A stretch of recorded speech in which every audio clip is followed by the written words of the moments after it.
Kabir park संस्थान प्रयागराज से पधारे हुए विरत विवेक संपन्न श्रद्धेय श्री साहिब जी,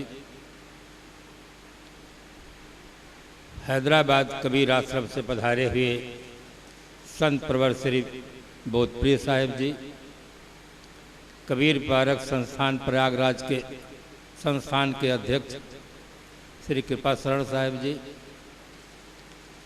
राजस्थान से पधारे हुए संत प्रवर श्री सागर साहिब जी, विभिन्न आश्रमों से पधारे हुए सभी श्रद्धेय संत गुरुजन, आदरणीय साध्वी समाज, धर्म प्रेमी सज्जनों, श्रद्धामोर देवियों,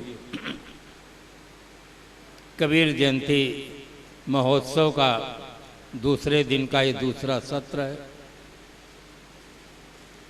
अनेक महापुरुषों से संत सम्राट सूर्य कबीर साहिब के सिद्धांत के संबंध में बहुत ही महत्वपूर्ण विचार श्रवण किए हैं। जीवन हमारा 3 सभाओं में से होकर गुजरता, एक धर्म सभा, एक लोक सभा और एक शोक सभा। धर्म सभा में एक व्यक्ति बोलता है, हजारों लाखों लोग शांतपूर्वक श्रवण करते।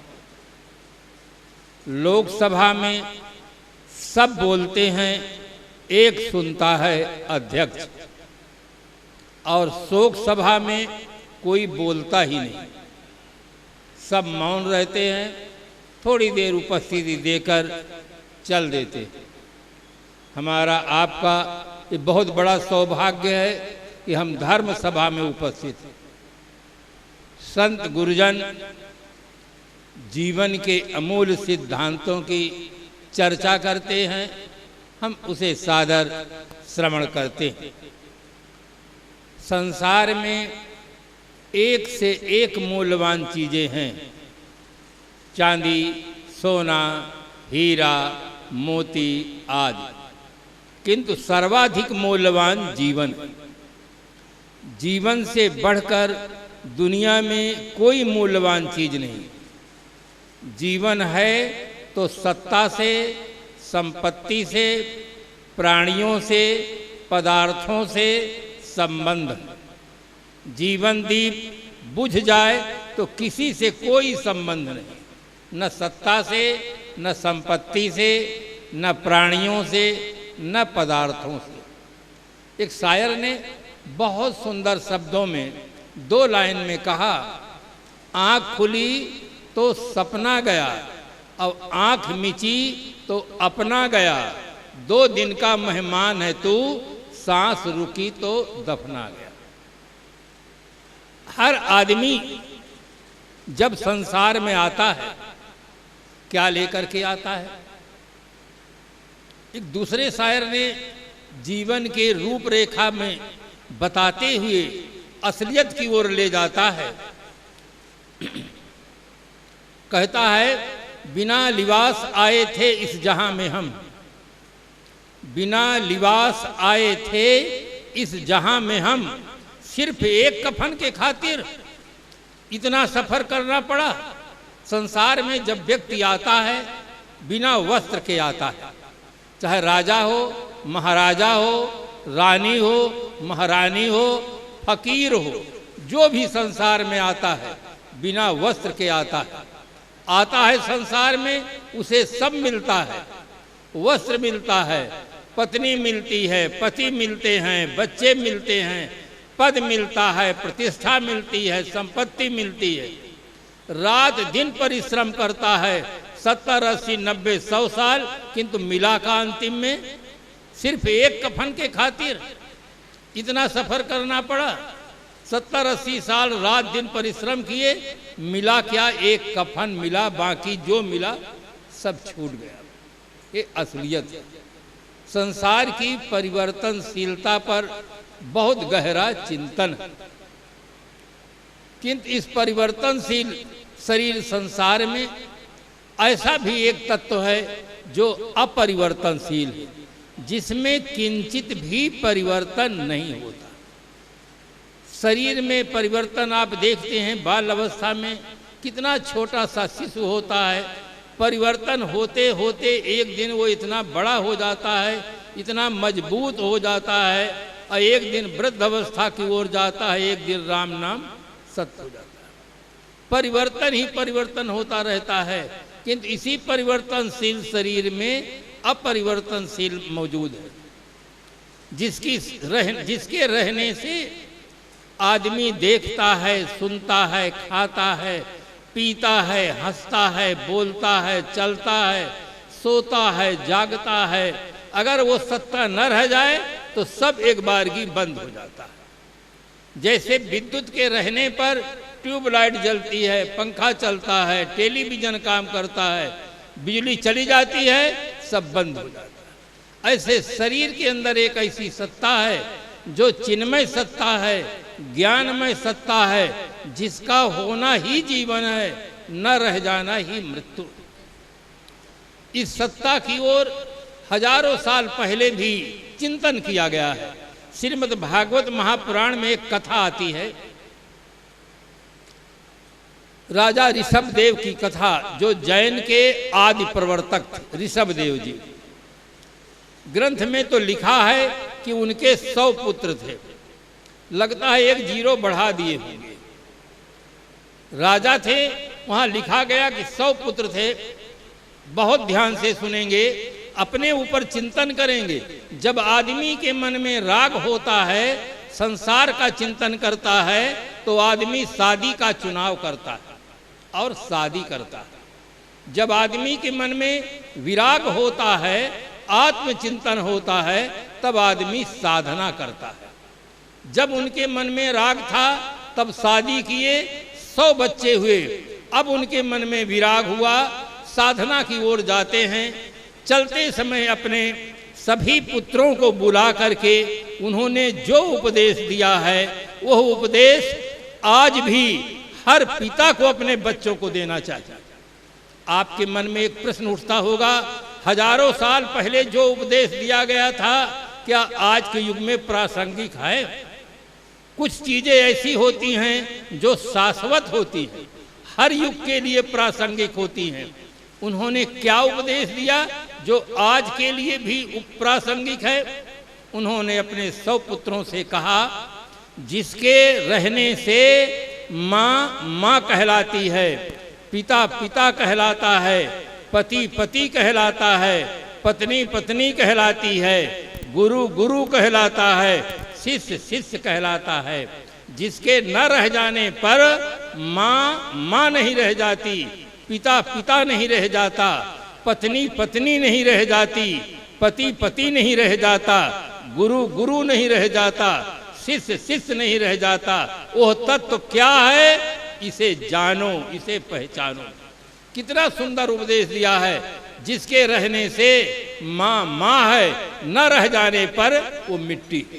जिस माँ को हम सादर प्रणाम करते थे, सेवा करते थे, जिसके न रह जाने पर लाचार होकर शमशान में पहुंचाकर आग लगाकर फूंक देते हैं, वो तत्व क्या है? जिसके रहने से माँ माँ कहलाती है। वो तत्व आत्म तत्व है, चेतन तत्व है, जीव तत्व है, जिसके रहने से ये सब कहलाते हैं। उस तत्व साहेब का भजन बहुत प्रसिद्ध है, आत्म ज्ञान बिना नर भटके, कोई मथुरा कोई काशी, पानी में मीन पियासी, मैं सुन सुन आवे हंसी। आत्मज्ञान के अभाव में आज आदमी भटक रहा है। मिट्टी, गोबर, पत्थर, पानी, पेड़, जानवर सब की पूजा कर रहा है, घोर अंधविश्वास में पड़ा हुआ है। जिसको देखता है उससे विरोध रखता है, जिसको कभी नहीं देख सकता है उसकी इबादत करता है, उसकी प्रार्थना करता है। जिसको कभी देखा भी नहीं और देख सकता भी नहीं, उसकी प्रार्थना करता है, और जिसे देखता है उसे विरोध रखता है। आदमी आज आत्मज्ञान के अभाव में बहुत भटका हुआ है। लोग खुदा की बात करते हैं पर खुद को नहीं जानते। लोग खुदा की बात करते हैं पर खुद को नहीं जानते हैं। आप स्वयं सोचें, पहले क्या जानना जरूरी है? पहले खुद को जानना जरूरी है कि खुदा को जानना जरूरी है। जो आदमी खुद को जान लेता है वो खुदा को पहचान लेता है। आज आदमी अंधेरे में जी रहा है, सब कुछ जानता है, दृश्य जगत को जानता है, सूर्य को, चंद्रमा को, नक्षत्र को, वातावरण को, सबको जानता है, किंतु जो सबका जानने वाला है उसे ही नहीं जानता है। ये दीपक तले अंधेरा है। जो चाहिए देखना न देखा हमने, हर शय पे किया है गौर क्या हमने। औरों को समझना तो मुश्किल है, खुद क्या है इसी को कुछ न समझा हमने। एक कॉलेज में कार्यक्रम था, सामने एक सज्जन बैठे थे। मैंने उनसे पूछा कि आप कौन हैं? उन्होंने कहा मैं मास्टर हूं। मैंने कहा पढ़ने के बाद आप मास्टर बने, पढ़ने के पहले आप थे कि नहीं? कहे था। मैंने कहा वही बताइए, असली बात बताइए, आप कौन हैं? तब उन्होंने कहा मैं अपना नाम बता दूं। मैंने कहा मैं आपका नाम पूछता ही नहीं हूं, आप बता, नाम को मैं नहीं पूछता हूं, आपको पूछता हूं। अच्छा ये बताइए आप पहले हैं कि आपका नाम पहले है? थोड़ी देर रुक करके उन्होंने कहा पहले मैं हूं, नाम बाद में है। मैंने कहा वही असली बात बताइए, आप कौन हैं? फिर मौन रहे। तीसरा पॉइंट बदले, उन्होंने कहा मैं ब्राह्मण हूं। मैंने कहा मैं आपकी जाति नहीं पूछता हूं, आपका पद नहीं पूछता हूं कि आप मास्टर हैं कि डॉक्टर हैं कि वकील हैं। मैं आपका पद नहीं पूछता, आपकी जाति नहीं पूछता, आपका नाम नहीं पूछता हूं, आपको पूछता हूं हु आर यू, तुम कौन हो, बस इतना ही पूछता हूं। थोड़ी देर मौन रहे। उन्होंने कहा आज तक हम अपना परिचय यही देते रहे, नाम बताते रहे, जाति बताते रहे, पद बताते रहे, आप तीनों को नहीं मानते हैं तो हमें कुछ पता ही नहीं कि हम क्या चीज है। ये उनका उत्तर है जो अपने को मास्टर कहते हैं। कितना बड़ा आश्चर्य है कि आज आदमी अपने को ही नहीं जानता है कि मैं क्या हूं। शिक्षा के मूल में भूल है। सबसे पहले यही पढ़ाया जाना चाहिए, वो कौन है जिसे शिक्षा की जरूरत है, वो कौन है जिसे सुख की जरूरत है, वो कौन है जिसे भगवान की जरूरत है, वो कौन है जिसे संसार की जरूरत है, वो कौन है, पहले वो बताना चाहिए, वो पढ़ाना चाहिए। हमारी शिक्षा के मूल में ये बहुत बड़ी भूल है। एक आदमी का शरीर बहुत सुंदर हो और उसके अंदर चेतना भर ना हो तो उसका क्या मूल होगा? हम आप गणित पढ़ते हैं, गणित में एक अंक के पश्चात दाहिने तरफ जब जीरो लग जाता है तो उसका मूल 10 गुना बढ़ जाता है। एक जीरो और दाहिने तरफ लग जाता है वो 100 हो जाता है, 10 गुना मूल बढ़ जाता है। जितने जीरो बढ़ाते जाते हैं 10 गुना मूल बढ़ता है। 1000, 10,000, लाख, 10 लाख, करोड़, 10 करोड़, अरब, 10 अरब बढ़ता ही चला जाता है मूल 10 गुना। अगर एक को निकाल दें, सैकड़ों जीरो रख दें, उनका अपने आप में क्या मूल होगा? कोई मूल नहीं होगा। इसी प्रकार से अगर शरीर के अंदर से एक चेतना को हटा दिया जाए तो चाहे आंख हो, चाहे कान हो, चाहे हाथ हो, पैर हो, ये सब 0 पॉइंट में पहुंच जाएंगे। इनका कोई मूल नहीं होगा।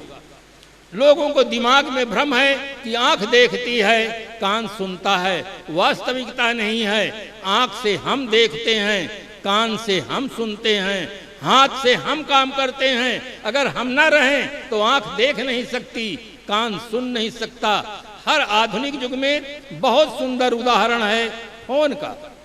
फोन से हम बोलते हैं, फोन से हम सुनते हैं। न फोन बोलता है न फोन सुनता है। फोन से बोलने वाला फोन से अलग रहता है, फोन से सुनने वाला फोन से अलग रहता है। और अगर फोन ही बोलने लग जाए, फोन ही सुनने लग जाए तो आदमी की जरूरत ही समाप्त हो जाए। किंतु ऐसा संभव नहीं। फोन से बोलने वाला फोन से अलग रहता है। ठीक इसी प्रकार से आंख से देखने वाला आंख से अलग है, कान से सुनने वाला कान से अलग है, हाथ से काम करने वाला हाथ से अलग है, पैर से चलने वाला पैर से अलग है। एक दिन ऐसा आता है अलग वाला अलग चला जाता है, पूरा शरीर पड़ा रह जाता है। उस समय सबको सही सही दिखाई देता है और सब कहते हैं राम बोलो भाई राम, राम नाम सत्य। उस दिन उनकी मान्यता गलत हो जाती है। जो लोग ये कहते हैं जो दिखता है वो सच है, जो नहीं दिखता है वो झूठा है। किंतु वास्तविकता ये है जो दिखता है वो झूठ है और जो नहीं दिखता है वो सच है। शरीर दिखता है किंतु झूठा है। इसमें रहने वाली जो चेतन सत्ता है, जीव सत्ता है, वो दिखती नहीं किंतु वही सत्य सत्ता है।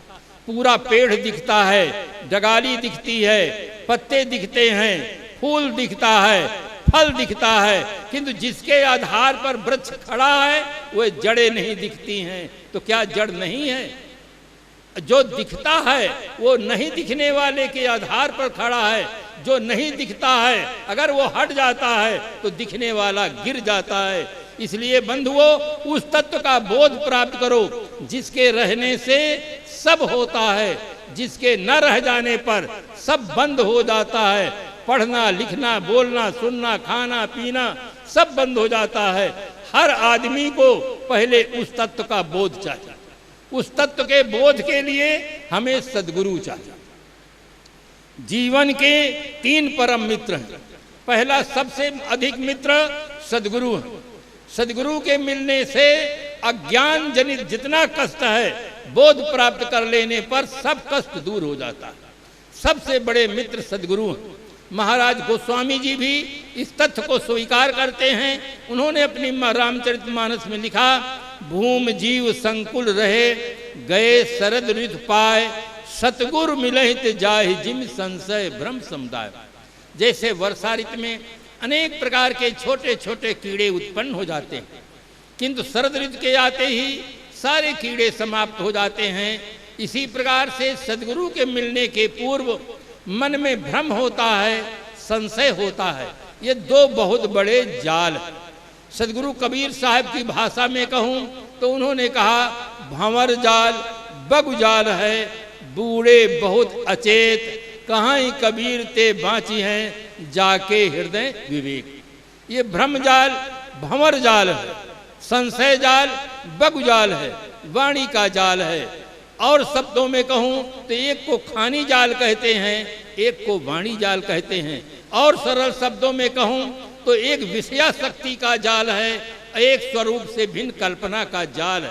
ये 2 बहुत बड़े जाल हैं। 1-2 नहीं, अरबों नर नारियों का जीवन इन 2 जालों में फंसा हुआ है। जब तक सद्गुरु नहीं मिलेंगे, यथार्थ बोध नहीं होगा, तब तक आदमी इन 2 जालों से मुक्त नहीं हो सकता।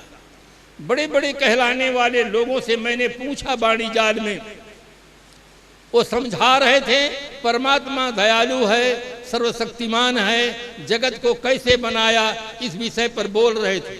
जब उनका प्रवचन समाप्त हुआ तो मैंने उनसे एक प्रश्न किया कि महाराज जी एक बात समझ में नहीं आई। उन्होंने कहा, कहो कौन सी बात समझ में नहीं आई? मैंने कहा, महाराज श्री आपने कहा परमात्मा दयालु है, सर्वशक्तिमान है, जगत को बनाया है, तो ऐसा दुखदाई जगत बनाया है कि परमात्मा के बनाए हुए जगत से मुक्ति पाने के लिए आपको उपदेश करना पड़ता है, हमको साधना करना पड़ता है। सब जीव संसार में आकर के दुखी हैं। परमात्मा जब दयालु है, सर्वशक्तिमान है, तो ऐसा सुखदाई जगत बनाता जिससे मोक्ष लेने की कोई आवश्यकता न होती। इस प्रकार से जब प्रश्न किया तो वह आंख बंद करके ध्यान में उतर गए। उनके संबंध में अफवाह था कि वह 18 घंटा ध्यान करते हैं। मुझे ये लगा कि अब क्या होगा, किंतु मन में एक आस्था थी कि जब आंख खोलेंगे तभी तो यहाँ से उठेंगे।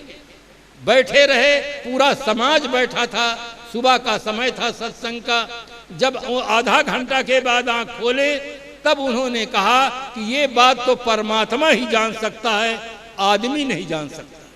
ये उनका उत्तर। उनके पास विदेशी गाड़ियां, विदेशी आदमी बहुत थे, बाहरी वैभव बहुत ज्यादा था, किंतु संशय जाल मन में समाप्त नहीं था। क्योंकि जब तक सद्गुरु नहीं मिलते हैं, जड़ चेतन का यथार्थ बोध नहीं होता है।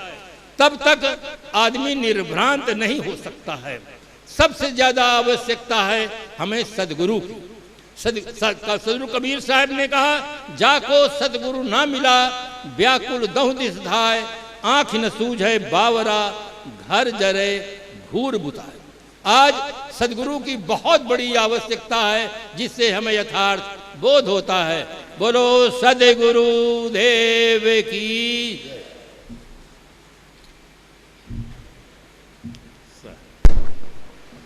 साहेब बंदगी, साहेब बंदगी, साहेब। बोलिए सदगुरु देव की जय। पहला मित्र सदगुरु, दूसरा मित्र शांति। शांति के प्राप्त होने पर आदमी मानसिक कष्टों से मुक्त हो जाता है। जिस समय आप गहरी नींद में सो जाते हैं, कोई संकल्प विकल्प नहीं होता है, चाहे लाखों की आमदनी हो, चाहे लाखों का घाटा हो, कुछ भी पता नहीं रहता, एकदम शांति रहती है। शांति मिलते ही मानसिक कष्टों से आदमी दूर हो जाता है। तीसरा मित्र मृत्यु है। मृत्यु मिलने पर जितना शारीरिक कष्ट है सब छूट जाता है। चाहे आदमी किसी भी रोग से पीड़ित हो, कैसी भी दुख की अवस्था में हो, मृत्यु आ जाती है, शरीर छूट जाता है, उसका दुख दूर हो जाता है। सबसे बड़े जो मित्र हैं वे हमारे बोधदाता सदगुरु हैं, संत हैं, जिनके मिलने से हमें अपनी सत्ता का बोध होता है, जगत की सत्ता का बोध होता है, बंध मोक्ष का बोध होता है, सुख दुख का बोध होता है। एक समान परिस्थित होने पर भी एक आदमी सुख का अनुभव करता है, एक आदमी दुख का अनुभव करता है। इसका भी कोई कारण है। उस सब को समझने के लिए हमें सदगुरु चाहिए। तो इस प्रकार से हर आदमी को सबसे पहले स्वसत्ता का बोध होना चाहिए। आज आदमी दो भूलें ज्यादा कर रहा है। एक अपने को छोड़कर सब कुछ जानने का प्रयास करता है, दूसरी भूल है अपने को छोड़कर सब कुछ सुधारने का प्रयास करता है। अपने को सुधारने का प्रयास नहीं करता। कुछ लोग हैं वो देश को सुधारने में लगे हैं, किंतु अपने को नहीं सुधारते हैं। अपना खुद सिगरेट पीते हैं, शराब पीते हैं, भ्रष्टाचार करते हैं और देश को सुधारने के लिए प्रयास करते हैं कि हम देश को सुधारेंगे। पहले आदमी को खुद को सुधारना चाहिए। पहले खुद पढ़ता है व्यक्ति, तब दूसरों को ठीक से पढ़ा सकता है। तो इस प्रकार से हमें दोनों दिशा में प्रयास करना चाहिए, स्वसत्ता का बोध और अपने जीवन का सुधार। इसीलिए संत सम्राट सदगुरु कबीर साहब की अमर वाणी मानव समाज को याद दिलाती रहे कि अच्छा जन्म बनाओ, अपने जीवन को अच्छा बनाओ। जीवन हमारा अच्छा होगा, वर्तमान में सुखी होंगे, आगे भी सुखी होंगे। इन्हीं शुभकामनाओं के साथ अपनी वाणी को विराम देते हैं। बोलिए सदगुरु देव की जय। अभी हम लोग कड़खड़ी कबीर आश्रम गुजरात से पधारे परम श्रद्धेय पूज्यपाद श्री साहिब जी के विचार से हम लाभान्वित। स्मरणीय परम पूज्य गुरुदेव जी, मुद मंगलमय संत समाज, उपस्थित भक्त प्रेमी सज्जनों, भक्ति और शक्ति की स्रोत माता एवं बहनों, कबीर जन्म महोत्सव के उपलक्ष्य में भाई श्री बाबू गुरु के तरफ से आयोजन रखा गया। हम सब लोग इस आयोजन में उपस्थित हैं। परम पूज्य साहिब जी की आज्ञा हुई है, आज्ञा पालनार्थ कुछ देर निवेदन प्रस्तुत है। सदगुरु कबीर साहब की मौलिक रचना बीजक सदग्रंथ है। बीजक सदग्रंथ में आध्यात्मिक, व्यवहारिक, सामाजिक, धार्मिक, पारिवारिक सभी बातों में सदगुरु कबीर साहब ने प्रकाश डाला है। सदगुरु कबीर साहब एक ऐसे महापुरुष हुए संसार के जो उनके जोड़े का और कोई नहीं। सदगुरु कबीर साहब की वाणी पढ़ो अपढ़ो चाहे कोई भी हो, क्योंकि उनकी वाणी निष्पक्ष है, कहीं भी उनकी वाणी में पक्ष नहीं है। जिनको भी कहना चाहते हैं वे कह देते हैं। सदगुरु कबीर साहब संसार के ऐसे महापुरुष हुए, ओशो रजनीश ने तो कह दिया कि संसार के जितने भी हुए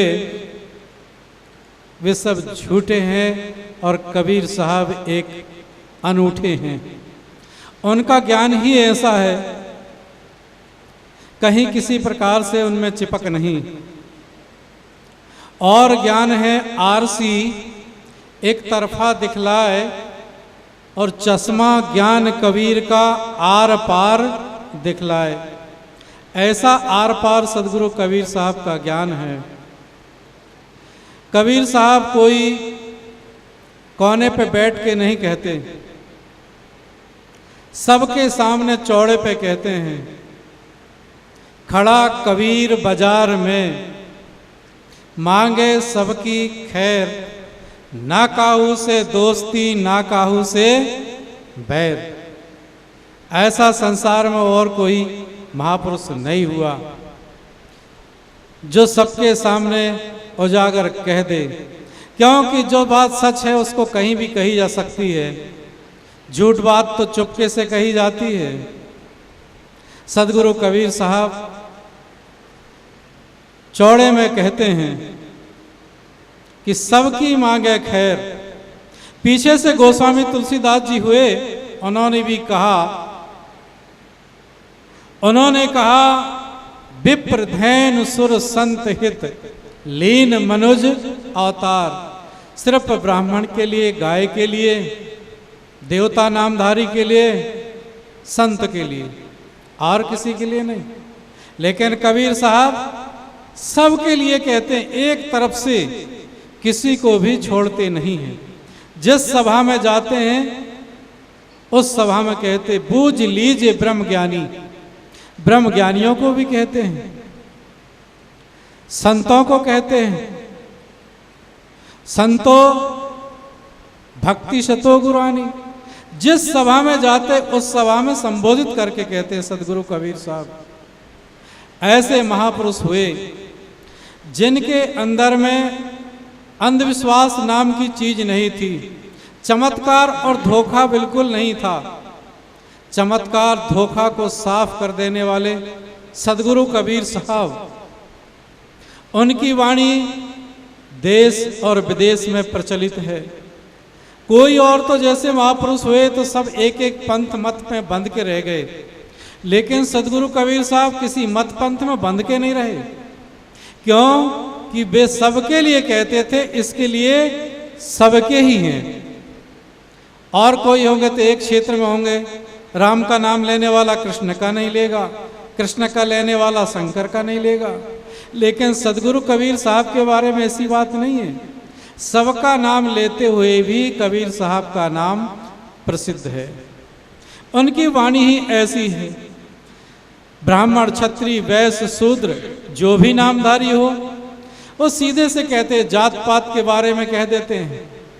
जो तू ब्राह्मण ब्राह्मणी को जाया और राह दे काहे न आया। हे ब्राह्मणों, यदि तुम अपने को जात से ऊंचा मानते हो, जन्म से ऊंचा मानते हो, अपनी जात अलग मानते हो, तो और रास्ता तुम्हारी क्यों नहीं हुई। जैसे सुन रखा आप लोगों ने कि कोई कान से पैदा होते हैं, कोई नाक से पैदा होते हैं, कोई मुंह से पैदा होते हैं, कोई हाथ से पैदा होते हैं। सदगुरु कबीर साहब जना देते हैं कि सबकी जात एक है। जो एक तरीके से जिनका जन्म होता, सबकी जात एक है। सब कल्याण के अधिकारी है, सब पढ़ने के अधिकारी है, सब बढ़ने के अधिकारी है। नर हो चाहे नारी, और सब हैं कल्याण के अधिकारी। सदगुरु कबीर साहब ये नहीं कहते कि नारियों को कि तुम अपवित्र हो, तुम पढ़ लिख नहीं सकती। इसी कारण से हमारा देश पीछे है। माता बहनों को पढ़ाया लिखाया नहीं गया, उनको पूजा का अधिकार नहीं था।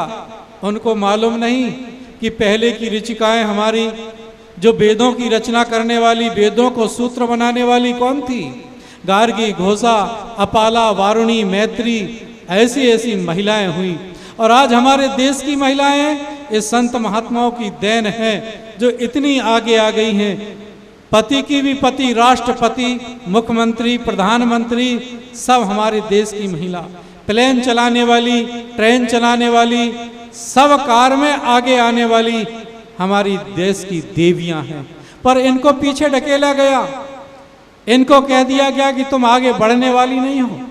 लेकिन इन्हीं की देन है जो हम सब आगे बढ़ रहे हैं। जो भी शिक्षा देने वाली, गोस्वामी तुलसीदास जी को शिक्षा किसने दिया था? उनकी पत्नी रत्नावली से ही उनको शिक्षा मिली थी। लेकिन उनको हम पीछे ढकेल देते हैं। जैसा होगा सांचा वैसा बनेगा ढांचा।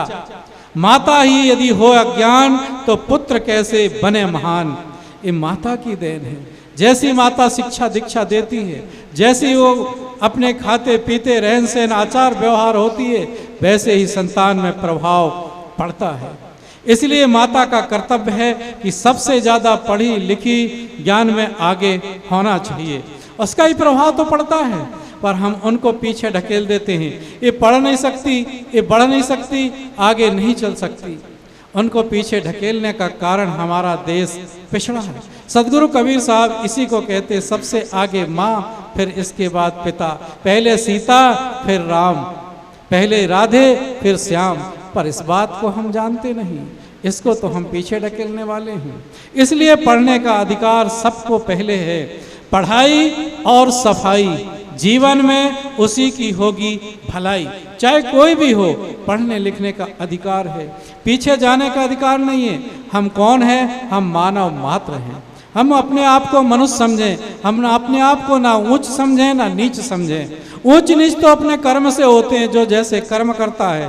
कर्म का मतलब कोई ऐसा कर्म नहीं कि खेती कर रहा है या व्यापार कर रहा है या कोई नौकरी कर रहा है, वो कर्म ऊंचा और नीचा नहीं है। वो तो जीवन व्यवहार चलाने का धंधा है। ऊंच नीच कर्म है चोरी, हिंसा, व्यभिचार, ये ऊंच और नीच कर्म होते हैं। इनको करने से नीच कहलाते हैं। दया, क्षमा, परोपकार, भलाई, इससे ही उच्च कहलाते हैं। जन्मना कहाँ हुए, किस जाति में हुए, किस समाज में पैदा हुए, इसकी कोई बड़ी बात नहीं है। कितने महापुरुष ऐसे हैं जिनका कोई पता नहीं किस समाज में पैदा हुए, लेकिन उनके आचरण और कर्म से कितने श्रेष्ठ हैं। आप सभी जानते, रावण उत्तम कुल में पैदा हुआ, लेकिन आचरण गलत होने के कारण वो क्या हुआ? जगत प्रसिद्ध, जगत में उसका बदनाम हुआ। और राम का देखेंगे तो छत्री के घर में पैदा हुए, लेकिन अपने कर्म से राम की कहानी दुनिया में जाहिर है। आदर्श महापुरुषोत्तर राम, उनको कौन नहीं जानता, उनके आदर्श को नहीं लेते। लोग तो कहते हैं महाराज आप तो राम को नहीं मानते, आप तो भगवान को नहीं मानते। हम मानते तो हैं, पर जान करके मानते हैं। राम को जानते हैं, कृष्ण को जानते हैं, सबको जानते, ईसा मसीह को जानते, किसको नहीं जानते। हम जानकर मानते हैं और उनकी बातों को मानते। राम के आदर्श तो ले लो आप, रामायण की चौपाई देख लो आप। रामायण की चौपाई कितनी सुंदर है, उनकी एक चौपाई ले लो, आपका गुरु मंत्र बन जाएगा। क्या करते थे राम? प्रातःकाल उठे करे रघुनाथा, माता पिता गुरु नावई माथा। इतना सा तो मान लो, रात दिन पढ़ते हैं रामा रामा हरे हरे, हरे हरे हरे, पर मंदिर भर में करते हैं और घर गए तो हरे कृष्णा हरे हरे और बकरा मुर्गा पेट में भरे। अब ये कोई भजन हो उनका? ये कोई भक्ति है उनकी? ये कोई भक्ति नहीं है, ये कोई भजन नहीं है। लोग कहते हैं नहीं महाराज तुम तो राम को नहीं मानते। ये राम को मानते हैं, राम की मानते हैं, राम को जानते हैं और उनके अनुसार चलते भी हैं। उनके आदर्श को लो, राम के आदर्श को लो, कृष्ण के आदर्श को लो, शंकर के आदर्श को लो, कबीर के आदर्श को लो, तुलसी के आदर्श को तो लो आप। उनके आदर्श को हम नहीं लेते हैं, बस उनको मानते हैं, उनकी पूजा करते हैं। न उनको मानते न उनकी पूजा बली। कबीर साहब को मानते पर कबीर की नहीं मानते। कितने लोग हैं ऊपर ऊपर करते बंदगी और भीतर रगड़ के भरते हैं गंदगी। कैसे सुधरेगी हमारी जिंदगी? बाहर करो बंदगी, भीतर से हटा दो गंदगी, फिर सुधर जाएगी अपनी जिंदगी। पर हम इतना तो नहीं करते। हम राम का नाम जप लें, किसी का भी नाम जप लें। नाम जपना कोई बुरा नहीं है, आपके मन की शांति के लिए है। पर नाम लेने से, नाम जपने से हम पाप काटना चाहते हैं। पाप नहीं कटेंगे, पाप बढ़ जाएंगे, क्योंकि सस्ते नुस्खे कबीर साहब के नहीं है। नुस्खे थोड़े से कड़े हैं। कबीर साहब कहते अपने पाप अपने आप के, ना माई के ना बाप के। कबीर कमाई आपनी कभी न निष्फल जाए, बोए पेड़ बबूल का तो आम कहाँ से खाए। लेकिन लोगों को सस्ते नुस्खे हैं। सुबह शाम पाप करो और 2 अगरबत्ती में साफ करो। ले आओ 2 रुपये 10 रुपये की चित्र ले आओ, मूर्ति बना लो, बस भगवान जी की पूजा हो गई, चाहे कुछ भी हम करते रहे। ऐसा नहीं होगा। सदगुरु कबीर साहब की वाणी ऐसी है कि जैसी की तैसी। सदगुरु कबीर साहब कहते हैं अपनी वाणी में, साच कहूं तो सब जग मारे, झूठ कहा नहीं जाई। साच कहूं तो मारन धावे, झूठे जग पतियाना। संतो देखत जग बौराना, नेमी देखा धर्मी देखा, प्रात करे स्नाना। आतम मार पसाणे पूजे, इनमें कछुना ज्ञाना। सदगुरु कबीर साहब कहते हैं कि आप टोपी पहरो, माला पहरो और छापा तिलक भी लगाओ, पर असली को तो देखो। हम आत्मा को मारते हैं, जीव की हत्या करते हैं और सोचते हैं कि हम किसी का नाम जप से पाप कट जाए। नाम जप से पाप कटने वाला नहीं है, काम से कटेगा। पाप करना पहले छोड़ना पड़ेगा। किसी के नाम जप से, किसी की पूजा पाठ करने से हमारे पाप कटने वाले नहीं है। सदगुरु कबीर साहब की वाणी जगत प्रसिद्ध है। सदगुरु कबीर साहब की वाणी पढ़ना है, देखना है, अध्ययन करना है तो पारखी महात्मा संत गुरु का संग करें, उनसे जुड़ें। गुरु तो बहुत है, गुरुआ तो सस्ते भय कौड़ी अर्थ 50। अपने तन की सुध नहीं शिष्य करण की आस। कान में कहे कुर रुपया पैसा धर, और तर चाहे भले ही मर। ऐसे गुरु से बचना सबसे बड़ी बात है। ऐसे सत्संग से अपनी भूल, अपनी गलती, अपनी अज्ञानता देखने को मिलती है। सदगुरु कबीर साहब की इच्छा की, भूल मिटे मिले गुरु पारखी, पारख दे लखाई। कहीं कबीर भूल की औसत, पारख सबकी भाई। सबके अंदर पारख रूपी परमात्मा, चेतन आत्मा, चींटी से लेके हाथी तक सबके अंदर जीव रूप कहो, आत्मा रूप कहो, रूह कहो, सोल कहो, वही विराजमान है। वो सब परखता है। इसको जाने और अध्ययन करें, सत्संग करें। मैंने थोड़ी देर निवेदन किया, साहब जी की आज्ञा हुई थी। मैं अपनी वाणी को यहीं विराम देता हूँ। एक बार जयकारा लगाएंगे जोर से सभी लोग। सेव संतरा मौसम्बी का रस निकलता उसे कहते जय जूस, और जो बाबू गुरुजी के सत्संग में जयकारा न लगाए उसे कहते हैं कंजूस। बोलिए सतगुरु कबीर साहेब की, संत समाज की, भक्त समाज की साहेब बंदगी।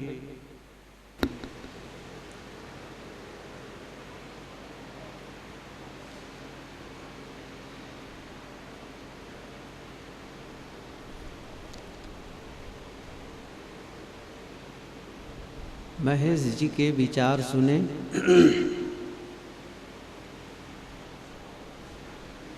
महेश अपना बोलो। एक महेश और बचे हैं हमारे पास। बहुत है ना? नहीं है। मैं कुछ बोलूं इसके पहले एक बात कहूं। वो जितनी माताएं पीछे बैठी और बात कर रही हैं ना, मैं सबको देख रहा हूं यहाँ से। आप लोग सब आगे आए पहले। जितने लोग पीछे कुर्सियों पर बैठे सब लोग पहले आगे आए, तब मैं बोलूँगा, नहीं प्रवचन बंद। सभी माताएं यहाँ सामने आओ। सब जितनी बैठी इधर उधर सब लोग सामने आओ। फर्स्ट लाइन से बैठना शुरू करो प्लीज़। आगे बढ़िए, सभी लोग आगे आएँ। यहाँ आइए, प्रथम पंक्ति से बैठिए। पीछे बैठे सबको खाली करवाइए, चल के सबको बुलाओ।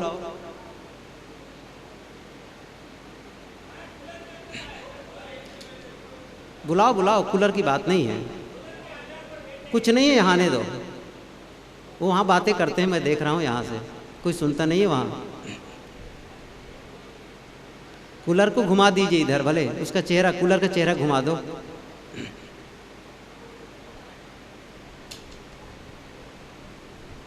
आप लोग किसके आधार पर बैठे हैं? वहाँ जा रहा है ना, कूलर हो जाएगी। सबको बुलाओ पीछे से, सब लोग आए उठ के, सब आओ।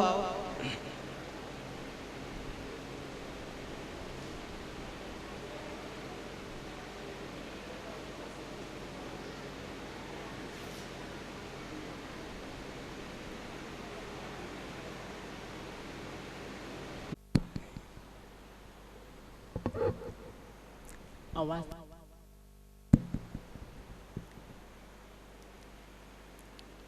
वन्नी जन समाज, धर्म प्रेमी सज्जनों,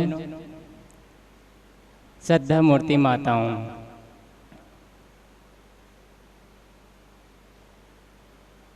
कबीर महोत्सव के अवसर पर 4 दिवसीय सत्संग प्रोग्राम का आज अंतिम दिन है। साहिब जी की आज्ञा हुई है, थोड़ी देर निवेदन प्रस्तुत है। एक ऐसे महापुरुष की हम चर्चा करने बैठे हैं जो कि अद्वितीय रहा है। किसी ने कहा है जैसे हीरे के 56 पहल होते हैं और सभी पहल चमकदार होते हैं, वैसे ही कबीर के हर पहल चमकदार थे। चाहे कबीर को किसी रूप में देखे हम, सदगुरु कबीर सब तरफ से चमकते हुए हीरे की तरह थे वो। और आज इस विज्ञान के युग में जो बातें गुरुवर कबीर ने कही है, 600 वर्ष पूर्व ये बातें आज विज्ञान के साथ जैसा का तैसा बढ़ता, टकराती नहीं है। जो बातें आज विज्ञान कह रही है, सदगुरु कबीर साहब उसको 600 वर्ष पूर्व कहे हैं। और आज विज्ञान के युग में आज भी इतना अंधकार, चमत्कार, इतना नाना कर्म कांड है, उसकी कोई सीमा नहीं है। सदगुरु कबीर एक ऐसे महापुरुष हुए हैं जो कि हिंदू और मुस्लिम दोनों ने स्वीकारा। ऐसे महापुरुष पूरे विश्व में कोई होंगे अपवाद, लेकिन सदगुरु कबीर साहब ऐसे महापुरुष हुए हैं जिसको हिंदू मुस्लिम सबने स्वीकारा है।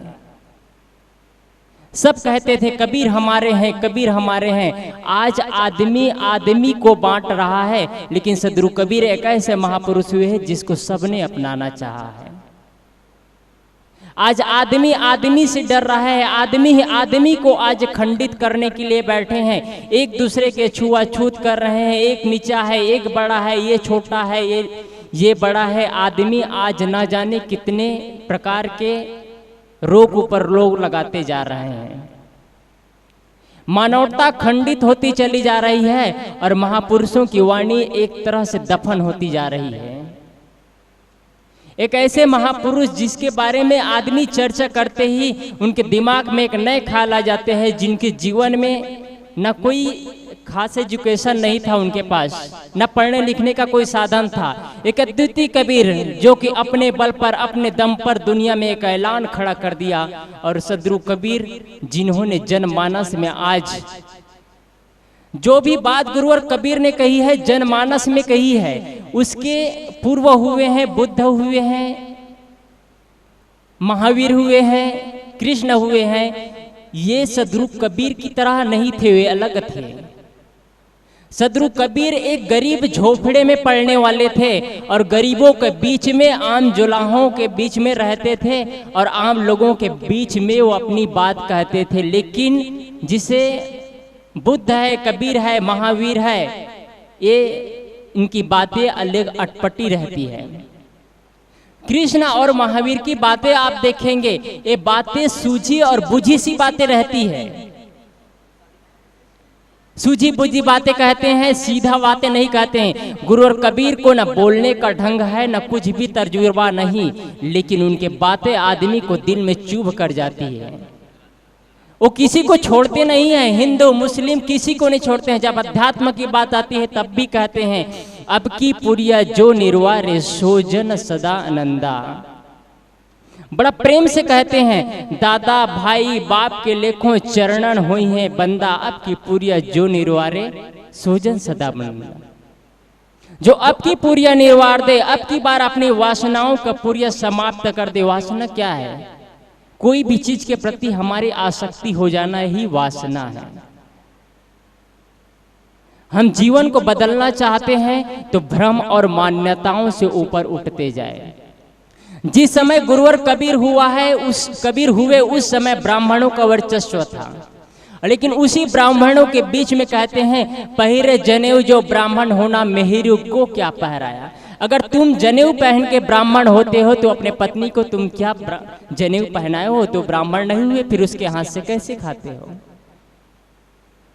सोचो, जहां मौत की गलियां बहती हो, जहां मौत ही मौत दिखाई देती हो, जहां किसी के प्रति एक लफ्ज भी कहा दिया जाए तो धड़ से सिर अलग कर दिया जाता हो, वहां पर गुरुवर कबीर ब्राह्मणों के बीच में रह करके कहते हैं, पहिरे जनेऊ जो ब्राह्मण होना मेहरी क्या पहराया।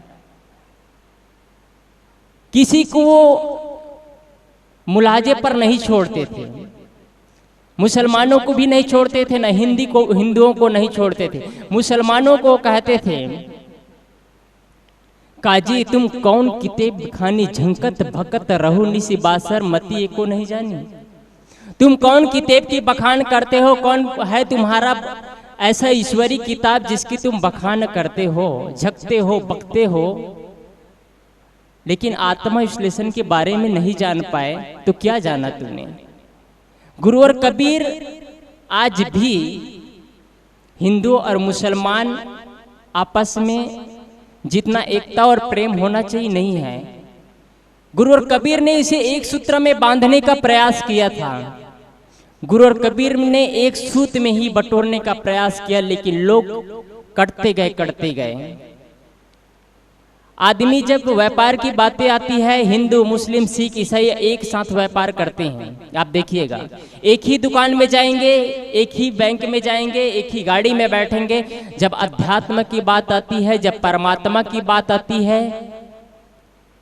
जब जीवन जीने की बात आती है, जब आत्मविश्लेषण की बात आती है, तो हिंदू अलग हो जाते हैं, मुस्लिम अलग हो जाते हैं। हिंदू के मंदिर में मुस्लिम नहीं जा सकते हैं, मुसलमान के मस्जिद में हिंदू नहीं जा सकते हैं।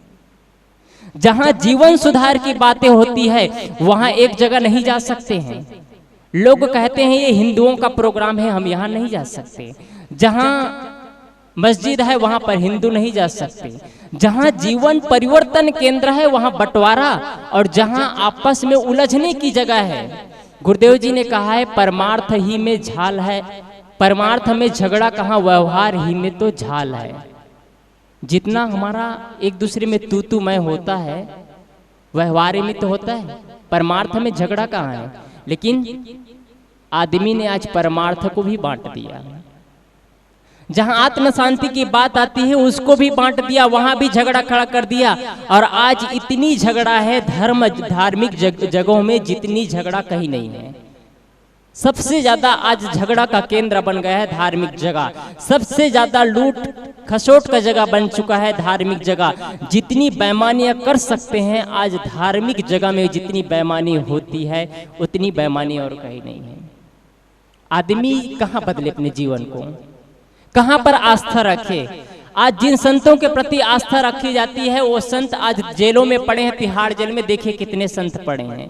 किसे संत कहें, किसे असंत कहें, किसे भगवान कहे, किसे क्या कहे, लोग आज समझ में नहीं आ रहा है कैसे कहे, क्या कहे।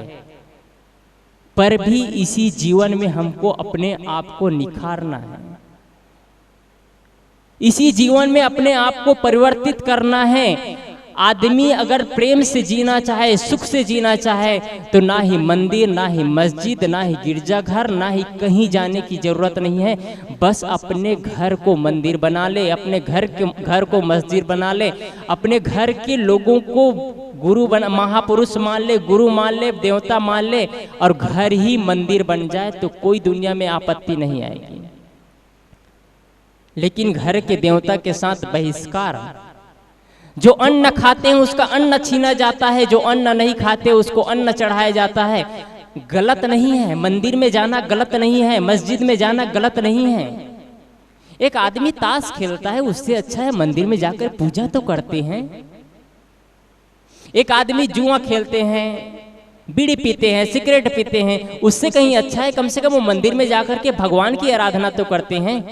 लेकिन मंदिर में जाकर के भगवान की आराधना के साथ साथ आपका घर यदि मंदिर नहीं बना तो आपका जीवन मंदिर नहीं बन सकता है।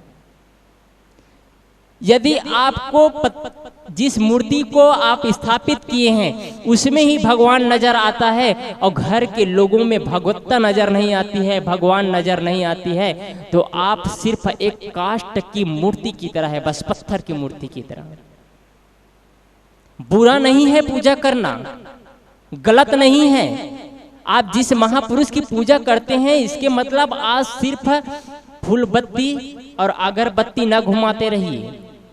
जिसकी आप आराधना करते हैं, जिसकी पूजा करते हैं, उसको देखिए, उस महापुरुष के हिसाब से अपने जीवन को बदलने का प्रयास करिए, तब आपकी पूजा सार्थक है। नहीं तो सिर्फ आप एक धार्मिक आडंबर कर रहे हैं। और ये मोटी शब्दों में कहा जाए, कड़वी शब्द में कहा जाए तो सिर्फ एक कर्म कांड है। जैसे कोई बच्चा रो रहा है तो कोई बच्चा रो रहा है तो उसको एक खिलौना दे दिया जाता है। सिर्फ एक बच्चा रो रहा है तो बच्चे को खिलौना दे दिया गया। हमारे मन में उथल पुथल हुई, हमारे मन में कई प्रकार के विचार आए तो हमने एक मन को आधार दे दिया। क्या आधार दिया? किसी देवता का, किसी भगवान का, किसी संगीत का, किसी मूर्ति का एक आधार दे दिया। लेकिन ये आधार कब तक है? वो बच्चे खिलौने को कब तक पकड़े रहेंगे? जब तक उसमें थोड़ी देर के लिए 10 मिनट, 15 मिनट, 20 मिनट उसमें उसको खुशी मिलेगी, उसके बाद वो बच्चे खिलौने को एक किनारे फेंक देते हैं। जो समझदार लोग होते हैं वो भगवान के भरोसे नहीं बैठे रहते हैं, अपना व्यक्तित्व का निर्माण खुद करना शुरू कर देते हैं। समझदार लोगों के लिए सीढ़ी की जरूरत होती है। जब वो एक सीढ़ी, एक स्टेप से दूसरे स्टेप पर चलते जाते हैं तो फिर लौट करके उसमें आना नहीं पड़ता है उनको। आज गुरुवर कबीर के बारे में हम चर्चा करते हैं। एक ऐसे महापुरुष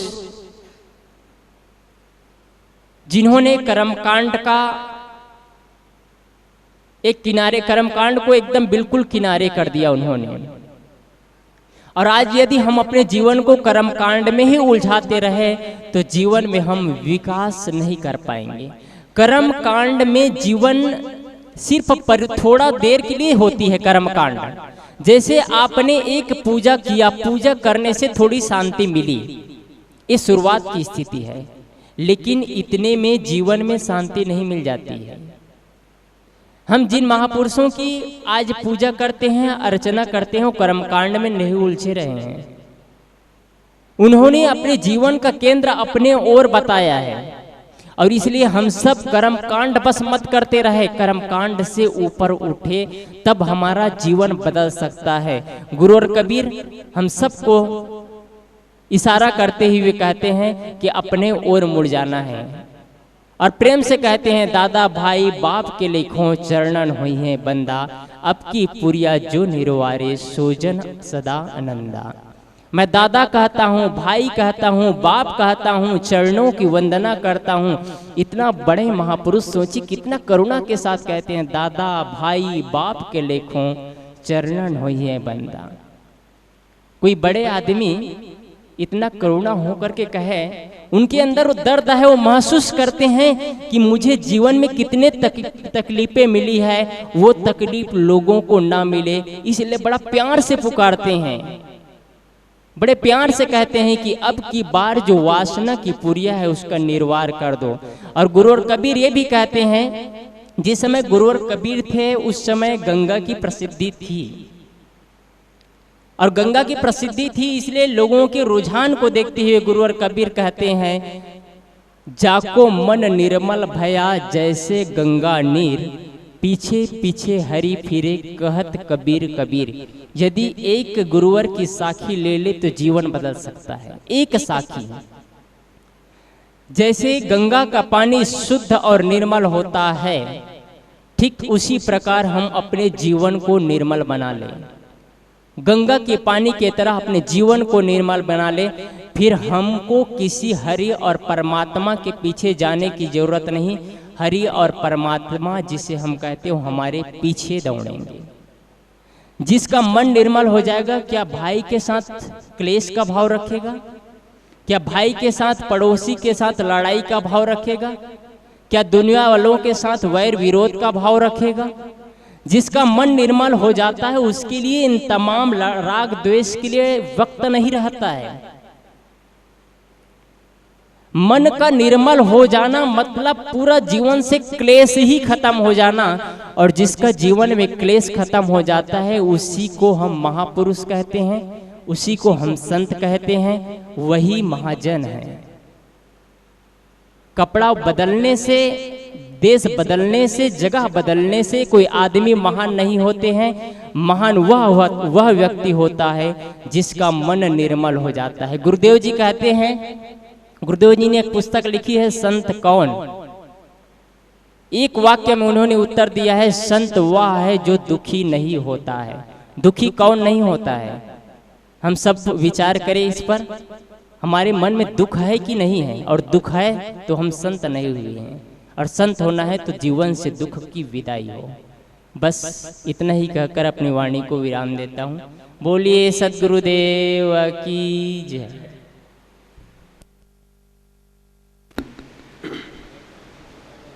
जी साहब, मैं हाँ कई दिन से क्या बोलूं, हाँ पता नहीं साहब क्या बोलूं। आज साधुयाँ सब चली गई हैं, उनके भी तरफ से एक होना चाहिए, कोई है नहीं।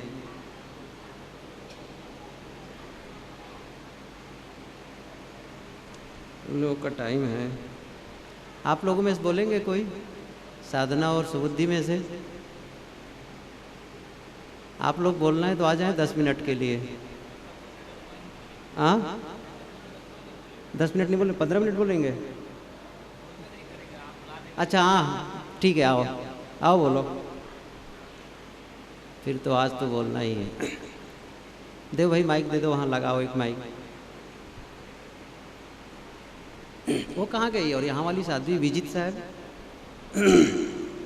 विजित साहब कहाँ गई? और कोई बात नहीं, साध्वियाँ सब बैठी हैं, वो लोग भी नहीं आती यहाँ पर। आ जाओ सब लोग। अरे कहाँ गए सब? इधर उधर हैं, लेकिन आना तो चाहिए मंच पर बैठने के लिए।